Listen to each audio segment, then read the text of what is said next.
नमस्कार, मैं हूं आपके साथ मयंक। देखिए, एक बड़ी खबर आ रही है नॉर्थ कोरिया से। और ये खबर ऐसी है जो मिडिल ईस्ट पे इसका बहुत बड़ा असर हो सकता है। बताया जा रहा है कि रूस के जो विदेश मंत्री हैं सरगेई लावरोव, वो उत्तर कोरिया की नॉर्थ कोरिया की यात्रा पे हैं।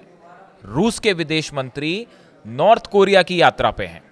और ये बताया जा रहा है कि जो सबसे बड़ा चर्चा का मुद्दा है रूस और नॉर्थ कोरिया के बीच, इस समय दो मुद्दे हैं। एक यूक्रेन वॉर, और शायद उससे भी बड़ा मुद्दा ईरान के साथ अमेरिका और इजराइल ने जिस तरह से हमले किए ईरान के ऊपर।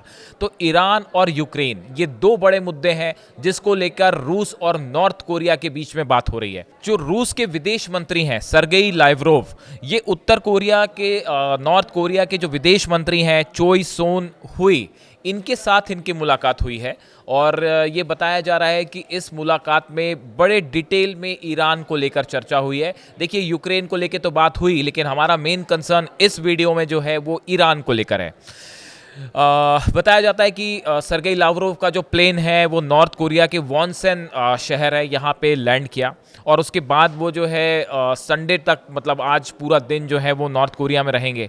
उसके बाद शंघाई सहयोग संगठन के सदस्य जो है उसमें विदेश मंत्रियों की जो बैठक है उसमें भाग लेने के लिए वो चीन जा रहे हैं। यानी देखिए, पहले रूस के विदेश मंत्री नॉर्थ कोरिया जाते हैं, वहाँ पे ईरान को लेकर चर्चा होती है। उसके बाद वो जा रहे हैं चाइना, और चाइना में भी वो ईरान को लेकर चर्चा करेंगे निश्चित रूप से।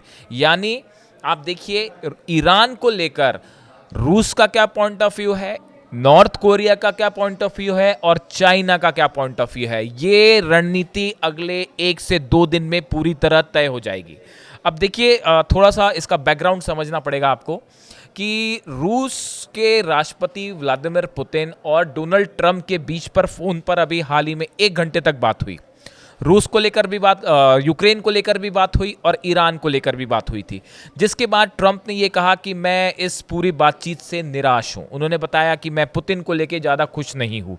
यहां से बताया जाता है कि डोनाल्ड ट्रंप के इस बयान के बाद रूस ने अपना स्टैंड अमेरिका को लेके थोड़ा चेंज कर दिया है। देखिए, ऐसा माना जा रहा था, कई लोगों ने ये इस तरह की बात की कि भाई ईरान के साथ जब लड़ाई थी तो रूस ने को जितनी मदद ईरान की करनी चाहिए थी उतनी मदद नहीं की। कई लोगों के मन में इस तरह का विचार होगा, लेकिन अब बताया जाता है कि रूस ने एक बड़ी स्ट्रेटजी बनानी शुरू कर दी है, जिसमें नॉर्थ कोरिया शामिल है, चाइना शामिल है।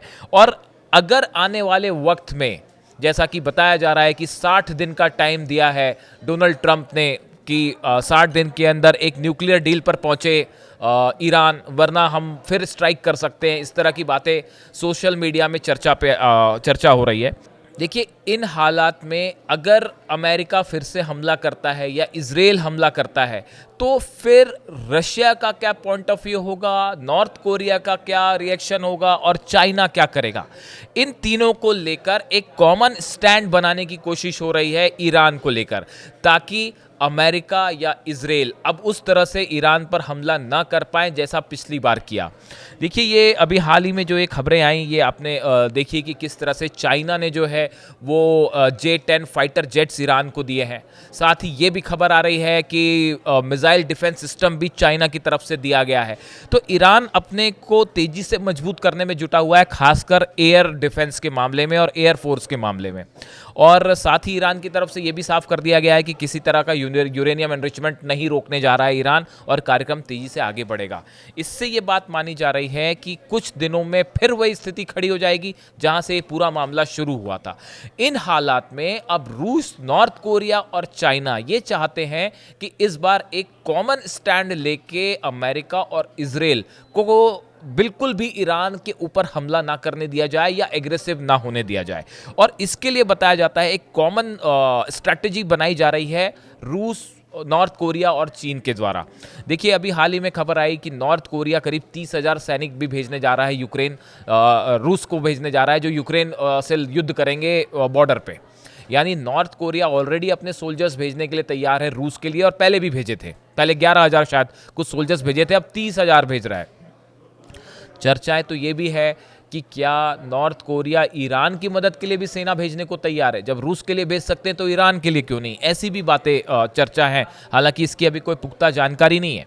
लेकिन अब इन हालात में देखिए, जो ट्रंप ने बयान दिया पुतिन को लेकर, या ट्रंप के जो बयान आए हैं खामेनी साहब को लेकर, उसके बाद एक बड़ा ग्रुप तैयार होना शुरू हो गया है। देखिए, लग अभी ऐसा रहा है कि शायद मामला थोड़ा सा ठंडा पड़ गया, लेकिन ऐसा बिल्कुल नहीं है। एक बड़े युद्ध की तरफ मिडिल ईस्ट बढ़ रहा है और बहुत तेजी से सब देश तैयारी में जुटे हुए हैं।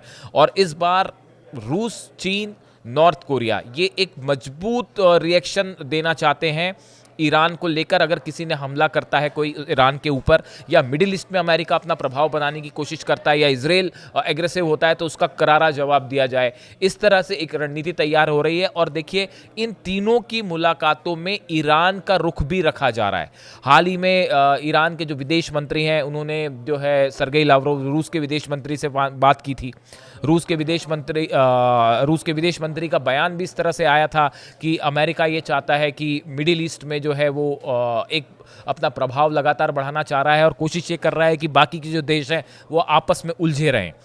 तो एक बड़े लेवल पे मिडिल ईस्ट के लिए प्लानिंग तैयार हो गई है।